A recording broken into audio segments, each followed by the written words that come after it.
Assalamu alaikum, grade 9. Today we're going to do 1.2, which is about rotation symmetry and transformations. So 1.1 was all about line symmetry. 1.2 is about something called rotation symmetry.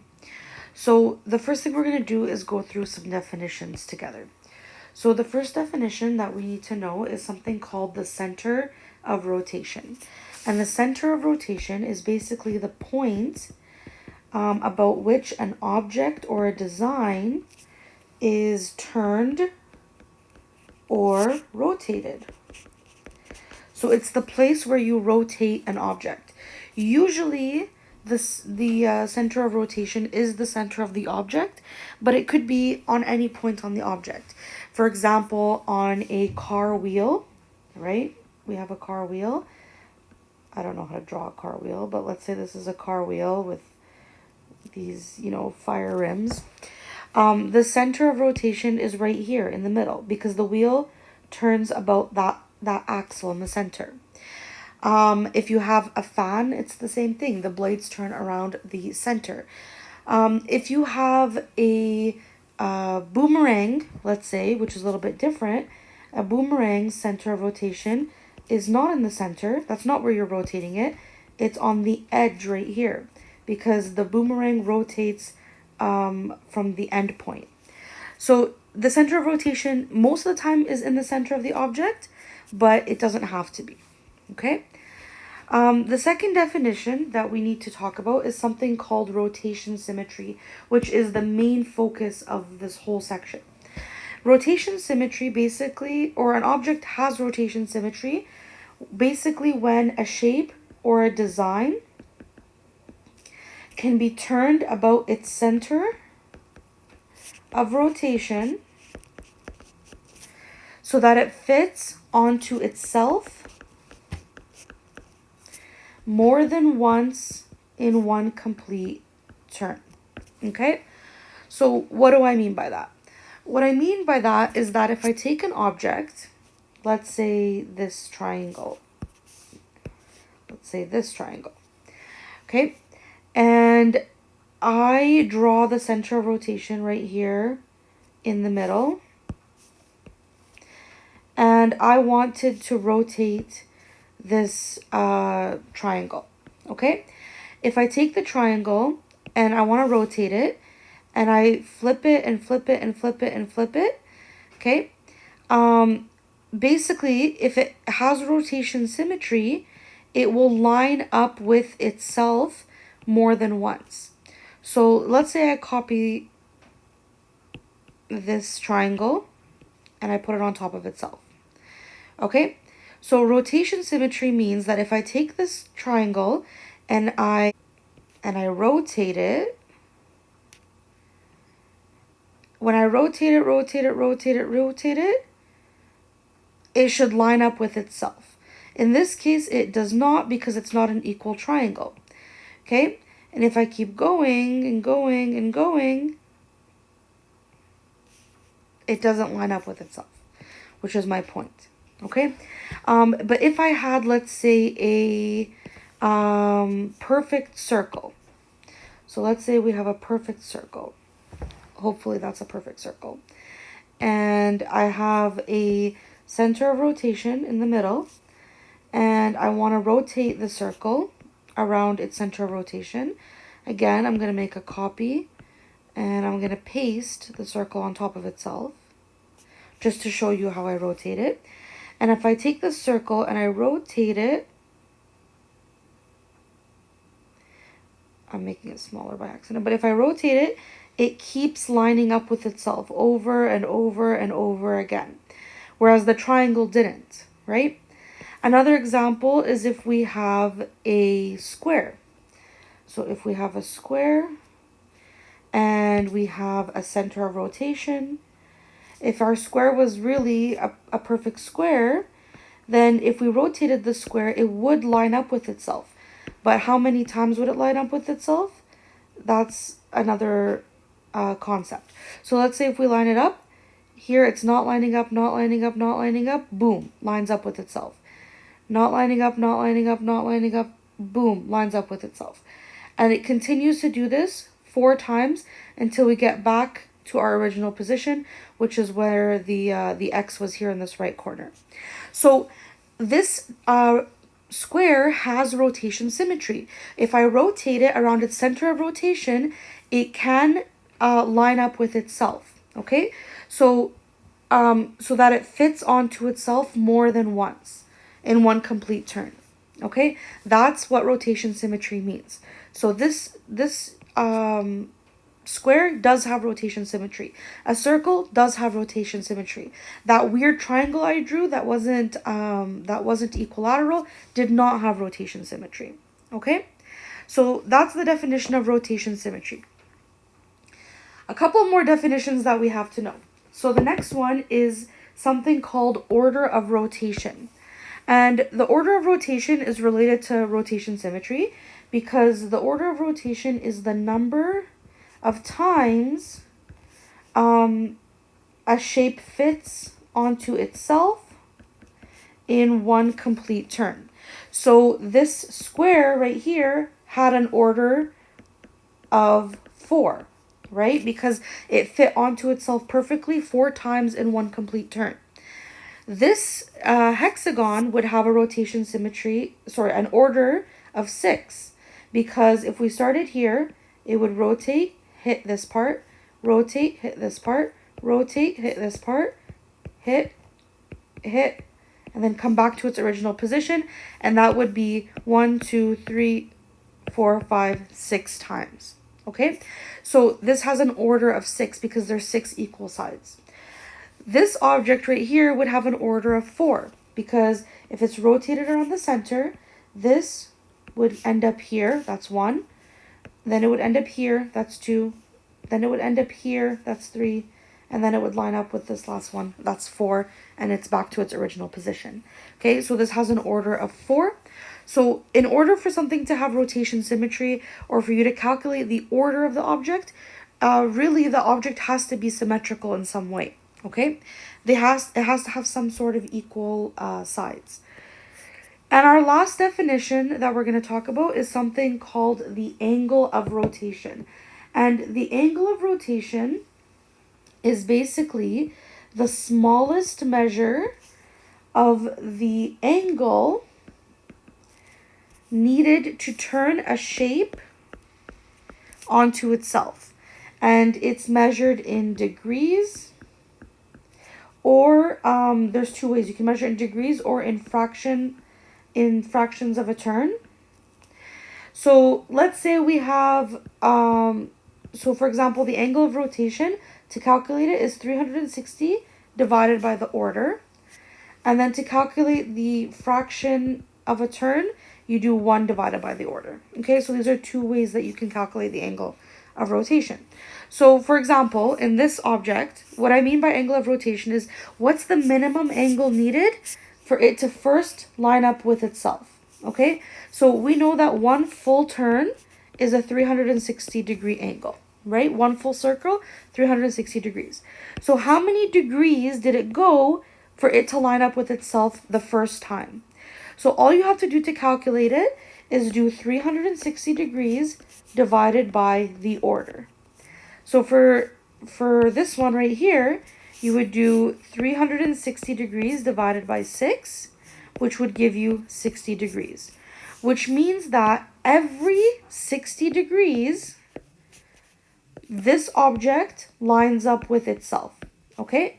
So the angle of rotation is the minimum degrees needed for it to line up with itself. The second object right here would have an angle of rotation of 360 divided by 4, which is 90 degrees.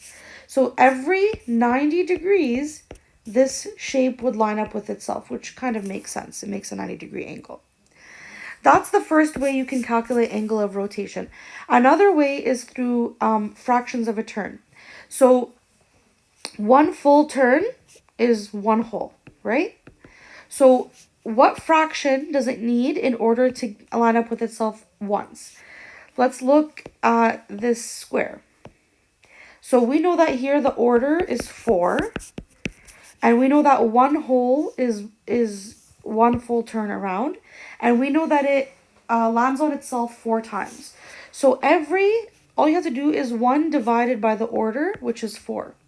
So every 1/4 of a turn, it will line up with itself.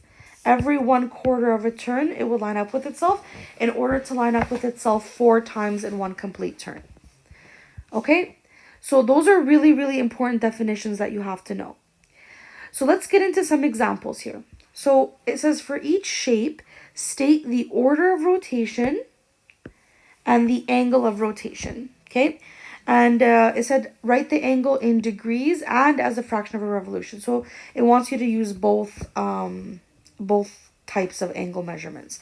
By the way, a revolution is just one complete turn. So fraction of a turn is the same thing as fraction of a revolution. Okay, so let's look at this object right here. So if you're having trouble with these kind of questions and visualizing the rotation symmetry, what you can do is you can take a piece of parchment paper or wax paper at home, if you have any, or just thin regular paper, and trace the object onto the paper. Now, when you trace the object right, and you put your pencil in the middle of you cut out the shape, or you don't have to cut it out, just put it on top of the one on your notes, and then put your pencil in the center and rotate your traced drawing and see how much times it lines up with itself if you can't visualize it. That's how I started off doing these kind of questions when I started learning this stuff a few years ago. Okay, so let's look at this shape. Just by looking at it though, you should be able to tell for this one how much times it lines up with itself. Here it is symmetrical, but it only lines up with itself here 1 time and then back at the top, so 2 times. So I would say that the order is 2. Even if you're looking at it from the block side, it would line up with itself here once and then back here twice. So the order is 2. So we found the order of rotation. Now we need to find the angle of rotation. So we want to do it first in degrees. We know that to do that, we just do 360 divided by the order, which gives us to 180. So this means that every 180 degrees, it's going to line up on itself. The second one is to do it using a fraction of a turn or a fraction of a revolution. And we do 1 divided by the order, which is 2. So every half a turn, it's going to line up with itself. Okay, so halfway from one complete revolution is when it's going to line up with itself. And we do see that as being true here. Okay, I want you guys to try, pause the video, and I want you guys to try B just on its own, and then come back for the answer. So I want you to find the order and the angle of rotation in both degree and fraction of a turn. All right, grade 9s, for this one, you should have got the order as 5, and the angle in degrees is 72, and the angle in fraction of a turn is 1/5. All right, let's try C. So for C, we know here, like if we're rotating it around the center, if we rotate this object and this lands here now, it will not line up. It will be like this, kind of, right? So it doesn't line up here. Let's keep rotating it. If we put it here, does it line up? No, it doesn't line up this way either. If we put it here, does it line up? Nope, it doesn't. So it only lines up when it's back at its original position, which means that it only lines up with itself once in one complete turn. So its order is 1. So therefore the angle of rotation is 360 divided by 1, which is just 360. The first time it lines up with itself is after 360 degrees. And the fraction of a turn is 1/1, which is just 1. So it takes 1 whole turn to line up with itself. Now, I just want to point out this thing has an order of 1. So does it have rotation symmetry? No, it doesn't. Because technically, in order to have rotation symmetry, a shape or design has to be able to be turned on its center of rotation and fit onto itself more than once. Okay, so this object technically does not have rotation symmetry. Okay, guys, I want you guys to now pause the video, try this show you know out, this chart, and come back for the answer. All right, so these are the answers. You can pause and check if you got them correct. Okay, so working example 2 is talking about relating symmetry to transformations. Transformations, guys, just means basically any type of movement of the object, but the object stays the same. Okay, so the object is being moved. Okay, so we have here 3 figures. We have a recycle sign, we have this circle shape, and we have this hexagon shape. So here, let's look at the recycle symbol. The type of symmetry it shows is just rotation symmetry. It doesn't show line symmetry. No matter how you try to cut it, it will not have line symmetry. There are no lines of symmetry. So it only has rotation symmetry. And what is its order of rotation if it has rotation symmetry? Well, 1, 2, 3. Because it lands on itself 3 times in one complete turn. And if the order is 3, then the angle of rotation would be 360 degrees divided by 3, which is 120 degrees. So that's figure 1. Figure 2 is this shape right here. And this shape has line symmetry, but not rotation symmetry. Okay? Because no matter how you try to rotate this object, it will never line up with itself perfectly. Okay? So how many lines of symmetry does it have? Well, you can cut it here in half. That's pretty much it. You can't cut it this way. You can't cut it this way. You can't cut it this way. So it literally only has one line of symmetry. Okay, and it's in the vertical direction. And so since the order is only 1, it only lines up with itself once in one complete turn. That means the angle of rotation is 360. For the last figure, we have this object right here. It exhibits rotation and line symmetry. If we rotate it, it will line up with itself. But sorry, only 2 times, because when you rotate it, like I said, if you're having trouble, you can do this on a wax paper. But if you rotate it 90 degrees first, this pointy end would be here, okay? Which means it wouldn't line up perfectly the first time, but it does line up at a 180 degree turn, okay? So it does have an order of 2, so 360 divided by 2 is 180 degrees. Now, it also has line symmetry, and line symmetry means that it can be cut in half. There are actually 2 lines of symmetry here, one vertical line and one horizontal line. So let's look at these shapes a little bit more in depth, okay? So what shape was used to make each design? Could these designs come from a translation of one smaller shape? Yeah, they all can, because they're made up of one object. For example, figure 1 is made up of one arrow.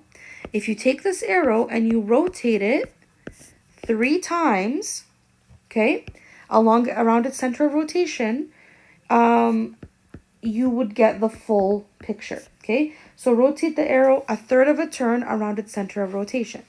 We're going to be filling these in using these words: translation, reflection, rotation. And just a reminder, rotation we know means to be turned. Translation means to just move or slide the object. And reflection means to mirror or flip the object. Okay? Those are what those words mean. So we're going to be using those 3 words to figure out what these objects are doing. Okay, that's figure 1. It can be rotated. Figure 2 is this one right here, and it's made from one circle. And this one circle, it's made here, moved, made here, moved, made here, moved, and made here, moved. The sliding to make this object, we call it a translation, okay? So figure 2 is made from one circle, and we're going to translate the circle 1, 2, 3, and 4 times. So figure 2 is made from a translation of a circle 4 times. Figure 3, this one right here, you start off with one hexagon, okay? How do we get the rest? Well, we can, if we slide it, we can slide it, and we can slide it. So it can be made with a translation, right? Or there's another thing that you can use to get it, which is a reflection. So if you mirror this one and you flip it to the right, you would get this other hexagon. And if you flip or mirror this hexagon, you would get the next one. And same with the fourth one. So there's two things that you can get from this one. You can get figure 3 is made from one hexagon, and you can translate the hexagon 3 times, move it 1, 2, 3 times, or you can reflect the hexagon vertically and horizontally across the lines of symmetry in order to get the full shape. Okay, guys, this part is not that important. It's something that you need to keep in mind for high school.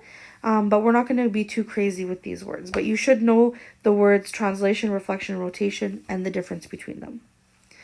All right, our last question I want you guys to do on your own. So please pause the video and try this out and then come back for the answer.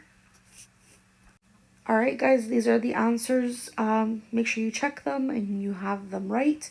Your homework for 1.2 are these questions in the textbook, page 21, and then these questions right here. All right, that's it for 1.2. I will talk to you guys soon, inshallah. Assalamu alaikum.